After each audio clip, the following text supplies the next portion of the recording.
Assalamualaikum warahmatullahi wabarakatuh. Saya Lelani Meta, NIM 100180251, dan rekan saya di Labunga Paramita, NIM 100180252. Kita akan menjelaskan tentang 31 teori pemasaran berdasarkan Jurnal Health.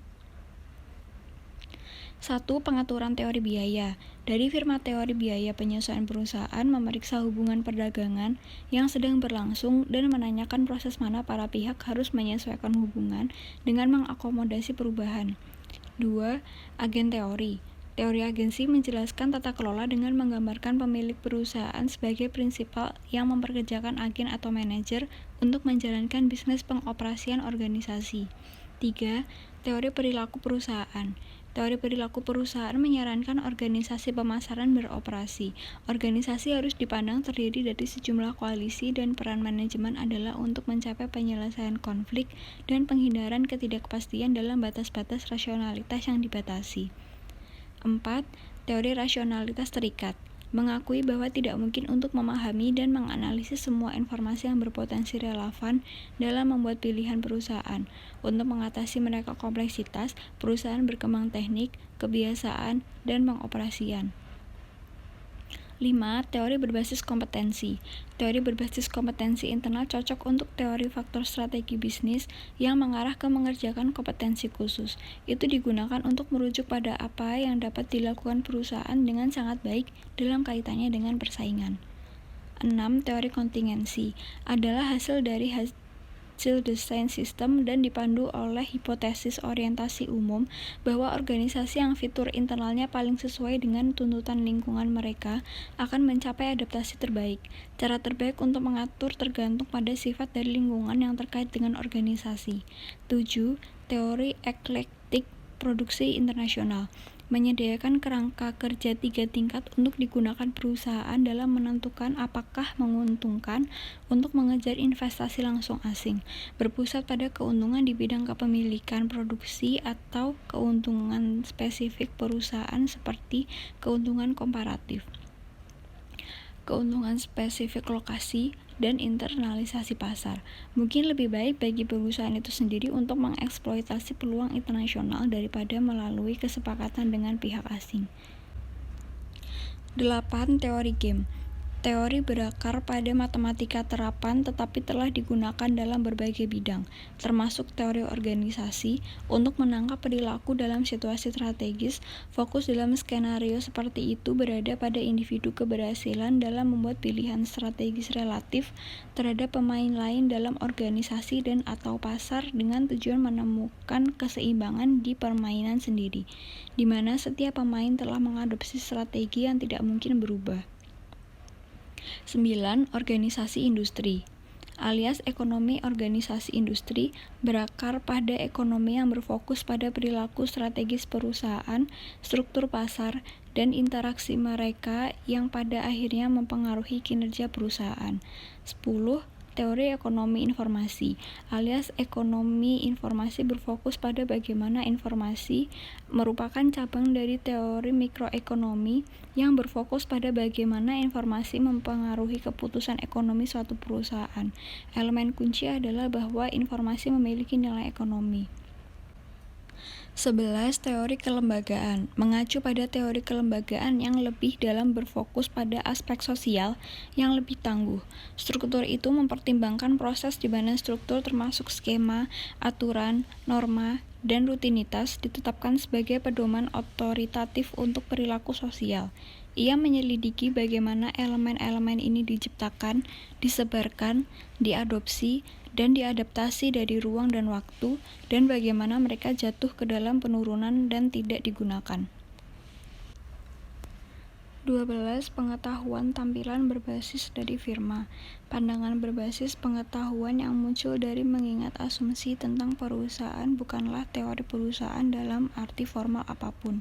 Namun, mengingat asumsi tentang karakteristik pengetahuan dan persyaratan pengetahuan produksi, perusahaan dikonseptualisasikan sebagai lembaga untuk mengintegrasi pengetahuan. 13. Teori jaringan. Teori jaringan menjelaskan dan memprediksi hubungan antara entitas terkait. 14. Ekologi organisasi alias ekologi demografi organisasi. Populasi ekologi organisasi berfokus pada pemahaman lingkungan kondisi di mana organisasi itu muncul, tumbuh, dan mati. 15. Teori prospek alias teori prospek kumulatif sebagai versi revisi dari teori prospek asli, menjelaskan bagaimana organisasi atau orang membuat pilihan di antara alternatif yang melibatkan tingkat resiko. Teori ini berfokus pada bagaimana organisasi atau orang mengevaluasi potensi kerugian dan keuntungan. 16.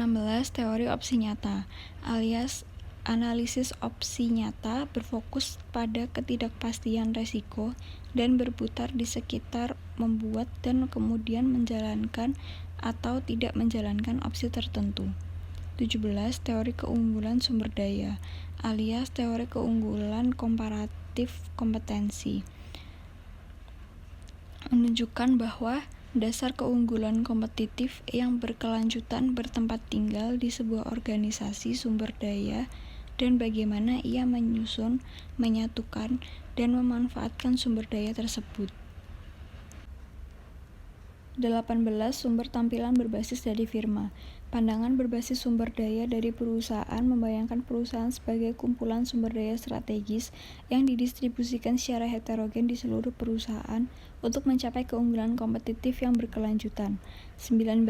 Sumber teori ketergantungan. Sumber daya menggambarkan sumber dan konsekuensi kekuatan organisasi yang tertanam dalam jaringan saling ketergantungan dan sosial jaringan yang berputar di sekitar kendali dan ketergantungan pada sumber daya eksternal yang vital di lingkungan.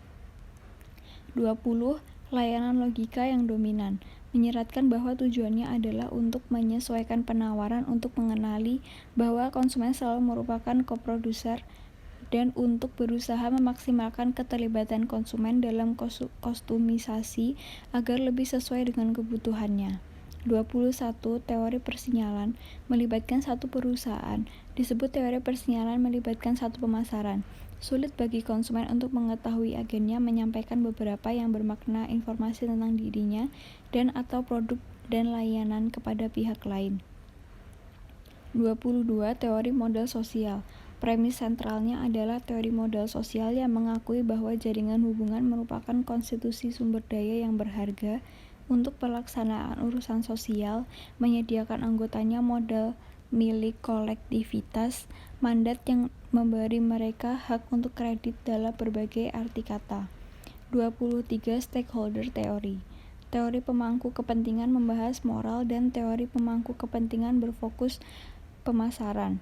Mengelola nilai-nilai pemangku kepentingan utama dalam mengelola perusahaan yang harus berurusan dengan banyak kelompok konstituen selain pemegang saham. Itu memandang perusahaan sebagai entitas organisasi yang melaluinya banyak dan beragam, peserta mencapai tujuan ganda dan tidak selalu sepenuhnya kongruen. 24. Teori pilihan strategis berpendapat bahwa manajer keputusan memainkan peran yang luar biasa dalam sebuah perusahaan. Kesuksesan atau kegagalan dengan isu sentralnya adalah pembaruan dan reposisi strategis. Dasar asumsinya adalah bahwa perusahaan dapat memberlakukan dan secara aktif membentuk lingkungan mereka. 25. Teori sistem mengusulkan bahwa setiap sistem terlepas dari sifatnya, misalnya mekanis biologis sosial, terdiri dari beberapa elemen yang saling berhubungan. Dalam pengertian ini, teori sistem berusaha memahami fenomena ilmiah dengan mempertimbangkan saling ketergantungan jaringan perusahaan dan entitas lain dalam sistem yang lebih besar. Teori rasional kompetitif. Teori umum persaingan oligopolistik mengusulkan sebuah perusahaan keberhasilan tergantung pada rasionalitas prosedur yang tidak sempurna dari para perencanaan pemasarnya. Teori ini didasarkan pada analisis desequilibrium dan keterampilan pemasaran persaingan ekonomi untuk menjelaskan bagaimana pasar bebas bekerja. 27. Teori persaingan multi-market berfokus pada persaingan antara perusahaan dan membayangkan sebuah perusahaan yang menempati dominan pasar yang berpotensi untuk ditentukan oleh aktivitas di berbagai pasar produk geografis. Jika dominan pasar dari perusahaan yang bersaing tumpang tindih dalam beberapa pasar produk geografis, perusahaan tersebut terlibat dalam persaingan multi-market. 28. Teori pertumbuhan perusahaan. Didasarkan pada studi perusahaan industri, fungsi ekonomi dari perusahaan semacam itu diasumsikan hanya untuk memperoleh dan mengatur sumber daya manusia dan sumber daya lainnya agar secara menguntungkan dapat memasuk barang dan jasa ke pasar. Itu didefinisikan oleh karena itu sebagai kumpulan sumber daya yang terikat bersama dalam kerangka administrasi, file batas-batas yang ditentukan oleh wilayah administrasi, koordinasi, dan berwibawa komunikasi. 29. Teori multinasional perusahaan. Teori keuntungan dari perusahaan multinasional berfokus terutama pada kontrol atau tata kelola aktivitas perusahaan yang bernilai tambah. Pengendalian diinginkan untuk sepenuhnya menyesuaikan pengembalian keterampilan dan kemampuan tertentu. 30. Transaksi biaya ekonomi. Memandang perusahaan sebagai struktur dan tata kelola yang berfokus pada identifikasi berdasarkan total biaya, pertukaran yang harus dilakukan di dalam dan di luar ruang lingkup perusahaan. Teori Aselon atas mengintegrasi literatur dari berbagai bidang tentang karakteristik manajer puncak dan mengembangkan fondasi itu. Organisasi hasil pilihan strategi dan tingkat kinerja sebagian diprediksi oleh karakteristik latar belakang manajerial.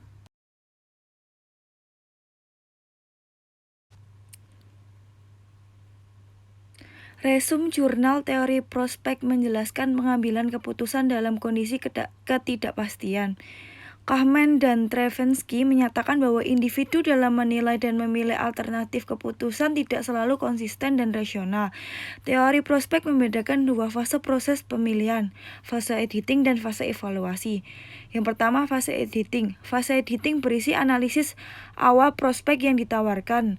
Fase kedua, prospek yang sudah diedit, dievaluasi, dan prospek dengan nilai tertinggi yang dipilih. Fungsi dari fase editing adalah untuk mengorganisasikan dan memformulasikan ulang pilihan sehingga memudahkan proses evaluasi dan pemilihan produk. Fase editing antara lain ada coding, combination, segregation, calculation. Yang kedua, fase evaluasi. Antara lain fungsi nilai, value function. Fungsi nilai lebih menfokuskan pada perubahan kenyamanan atau rasa sejahtera daripada kondisi final. Kedua, weight function. Nilai dari masing-masing hasil dikalikan dengan bobot keputusan merupakan fungsi pembobotan weight function.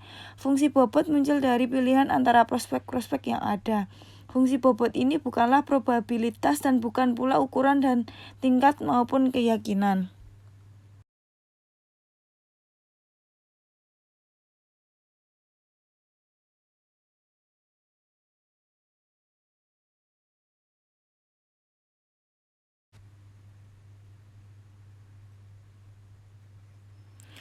Teori prospek telah menjadi salah satu teori yang paling banyak dikutip dan telah diterapkan dalam berbagai bidang termasuk ekonomi, keuangan, ilmu keputusan, ilmu politik, manajemen, dan lain-lain.